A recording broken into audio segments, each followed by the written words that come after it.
Bismillahirrahmanirrahim.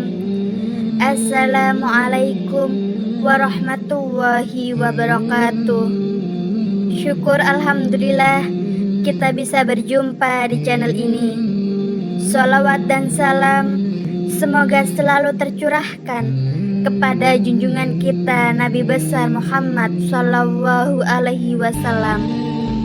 Sahabat beriman yang dirahmati Allah, semua makhluk dalam menjalani kehidupan dunia pasti diberi rizki oleh Allah Subhanahu wa Ta'ala. Jumlahnya pun sudah ditetapkan dan tidak akan tertukar. Rizki bisa berupa materi, harta, kesehatan, istri solehah, suami yang soleh, dan anak-anak yang baik, taat dan patuh kepada orang tua. Yang harus kita tahu adalah rizki itu tidak datang dengan sendirinya, melainkan harus berusaha terlebih dahulu. Ada banyak usaha yang bisa kita kerjakan untuk menjemput rizki dari Allah Subhanahu wa Ta'ala. Akan tetapi perlu kita ketahui, ada beberapa kebiasaan yang menurut kita sepele, namun efeknya justru bisa menghambat rizki yang akan datang kepada kita. Padahal mungkin kita tidak sadar melakukannya. Oleh sebab itu, mulailah berhati-hati dan koreksi diri apabila beberapa kebiasaan ini masih ada pada diri kita semua. Lalu, apa saja kebiasaan sehari-hari yang bisa menjauhkan kita dari rizki? Yang pertama, kebanyakan mengeluh. Hal ini mungkin tanpa sadar kita sering melakukannya. Padahal kebiasaan tersebut bisa menjauhkan kita dari rizki yang akan datang kepada kita. Mengeluh berarti kita tidak puas dengan apa yang kita dapatkan dan kita miliki, yang akibatnya kita akan jauh dari rasa syukur kepada Allah. Padahal kita semua tahu syukur adalah jalan Allah memberikan rezeki lebih kepada kita. Oleh sebab itu, mulailah bersyukur, sedikit ataupun banyak, besar ataupun kecil yang kita dapat hari ini. Dan yakinlah, jika kita bersyukur hari ini, insya Allah esok hari Allah akan memberikan lebih kepada kita. Yang kedua, materialistis. Kebiasaan materialistis atau mengukur segala sesuatu dengan uang dan barang ternyata menjadi suatu sikap yang bisa menolak rezeki.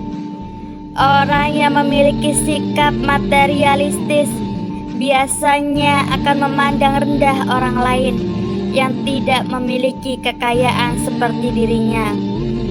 Sementara itu, mereka akan memperlakukan orang kaya dengan sebaik-baiknya.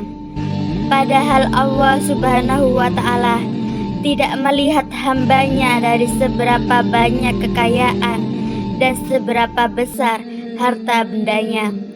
Akan tetapi Allah memandang hambanya dari segi keimanannya. Kebiasaan bersikap materialistis dapat membuat manusia mendewakan harta di atas segala-galanya. Hal ini tentu saja bisa menjerumuskan manusia tersebut pada syirik, yakni salah satu dosa besar yang tidak akan diampuni oleh Allah Subhanahu wa Ta'ala. Sebelum benar-benar bertaubat dari kesyirikan, oleh karena itu, hindarilah kebiasaan menilai segala sesuatu dari segi kekayaan dan barang-barangnya, sebab akan menjadikan diri kita sombong dengan apa yang kita punya, sedangkan kita tahu Allah sangat membenci hamba-hambanya yang menyombongkan diri. Yang ketiga, makan makanan haram. Makanan haram saat ini tidak hanya sebatas daging babi, bangkai, darah, dan binatang yang disembelih dengan tidak menyebut nama Allah. Akan tetapi, makanan yang bersumber dari rezeki yang tidak halal, dari hasil seperti korupsi, mencuri, nepotisme, dan lain sebagainya, ternyata mengkonsumsi makanan yang didapat dengan cara haram bisa menjadi salah satu kebiasaan yang tanpa disadari dapat menolak rezeki dari Allah Subhanahu wa Ta'ala. Tubuh yang tumbuh dengan makanan yang haram, maka tidak akan malu untuk melakukan perbuatan yang diharamkan pula ketika mencari rezeki. Padahal Allah sudah sangat jelas melarang hambanya memakan makanan yang didapat dengan cara yang haram. Yang keempat, berlebihan dalam mengejar duniawi. Dunia memang senantiasa menawarkan kenikmatan bagi penghuninya. Kenikmatan tersebut terkadang bisa membawa kita mudah diperdaya dan lupa bersyukur, serta lupa beribadah kepada Allah Subhanahu wa Ta'ala. Apabila kita terlalu disibukkan dengan urusan dunia dan lupa menabung amal kebaikan untuk di akhirat kelak, maka insya Allah rezeki yang datang kepada kita akan terasa sangat sulit, dan kebiasaan yang demikian ini menjadi salah satu hal yang tanpa disadari bisa menolak rezeki. Bagaimana Allah akan memberikan rezeki sementara kita tidak pernah mengingatnya dan mendekat untuk mengerjakan segala perintahnya? Oleh sebab itu, seimbangkan urusan dunia dan akhirat kita terlebih dahulu. Insya Allah, dengan seperti itu, dunia dan akhirat akan kita dapatkan. Yang kelima, tidak menjaga badan. Kesehatan merupakan senjata utama untuk menjemput rezeki yang sudah Allah sediakan untuk kita.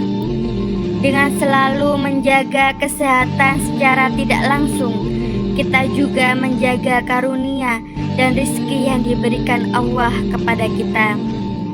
Perlu kita ketahui bersama, badan kita diciptakan untuk mengabdi kepada Allah, untuk mengerjakan ibadah, beramal saleh, dan mengerjakan hal yang bermanfaat lainnya.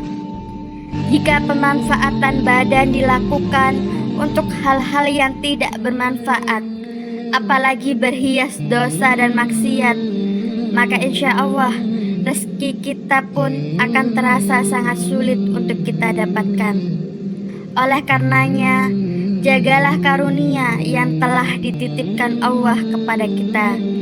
Dengan begitu, maka insya Allah, Allah pun akan menjaga kita atas karunia dan rezekinya kepada kita. Yang keenam, kebanyakan gosip. Bergosip atau ghibah sudah menjadi salah satu kebiasaan yang marak terjadi saat ini. Tidak hanya di kalangan wanita saja, akan tetapi pria pun juga gemar bergosip. Bahkan sampai acara gosip di televisi selalu menarik rating yang tinggi. Hal ini dikarenakan banyak orang yang ingin mengetahui tentang kehidupan orang lain. Ketika kita bergosip, itu artinya kita telah menghabiskan waktu untuk mencela dan memperguncingkan kehidupan orang lain. Dan kebiasaan ini merupakan salah satu tanda bahwa kita sendirilah yang menolak rezeki dari Allah Subhanahu wa Ta'ala. Oleh karena itu, ada baiknya untuk menghindari kebiasaan bergosip dan mulai memperbaiki diri dengan mengerjakan hal-hal yang bermanfaat. Misalnya kita menonton televisi, sebaiknya yang kita tonton adalah ceramah, mengikuti kajian, tausiah, dan lain sebagainya yang bisa mendatangkan pahala. Insya Allah, dengan begitu rezeki kita semuanya bisa juga lebih lancar. Dan apabila khilaf, segeralah mengucap istighfar sebanyak-banyaknya. Dengan begitu, insya Allah, rezeki kita tidak akan tertahan dengan perbuatan kita sendiri. Yang ketujuh, menggerutu dan suka marah. Orang yang gemar menggerutu umumnya adalah orang yang merasa tidak puas dan sulit memaafkan kesalahan orang lain. Bahkan bisa marah-marah sepanjang waktu karena merasa tidak puas dengan kondisi yang tengah dialaminya. Penggerutu tidaklah sama dengan pengeluh yang selalu komplain dengan rasa putus asanya. Penggerutu biasanya akan memarahi dan menyalahkan orang lain atas nasib buruk yang tengah menimpanya. Padahal orang yang suka marah dan menggerutu termasuk dalam orang yang kufur, yakni orang yang tidak menerima takdir Allah yang telah terjadi kepadanya. Si penggerutu tidak akan bersyukur atas nikmat yang diterimanya karena menganggap semua itu seperti masalah. Kebiasaan kufur yang demikian ini bisa menjadi salah satu penghambat datangnya rezeki kepada kita. Oleh sebab itu, hilangkan secara perlahan sikap kufur yang masih melekat pada diri kita, supaya rezeki yang diberikan Allah bisa sampai kepada kita semua. Yang kedelapan, riya dan pamer kekayaan. Tidak dapat dipungkiri bahwa banyak orang yang suka memamerkan harta kekayaannya dan amalan kebaikan yang dilakukannya. Hal ini semata-mata untuk mendapatkan pujian dari sesama manusia. Padahal seharusnya semua perbuatan tersebut harus diniatkan untuk ditujukan kepada Allah Subhanahu wa Ta'ala. Kebiasaan riya dan suka pamer harta kekayaan ini bisa menjadi salah satu yang tanpa disadari bisa menolak rezeki seseorang. Karena secara tidak langsung, sifat riya atau suka pamer harta kekayaan merupakan sikapnya orang-orang yang sombong. Karena orang-orang yang seperti ini menganggap bahwa harta yang didapatnya selama ini adalah kerja kerasnya sendiri, hasil kepintaran yang mencari rezeki tanpa ada campur tangan dari Allah. Padahal semua rezeki yang kita dapat berasal dari Allah Subhanahu wa Ta'ala, dan semuanya adalah titipan Allah Subhanahu wa Ta'ala. Ketahuilah bahwa Allah Subhanahu wa Ta'ala sangat membenci hambanya yang kerap riya dan memamerkan harta bendanya.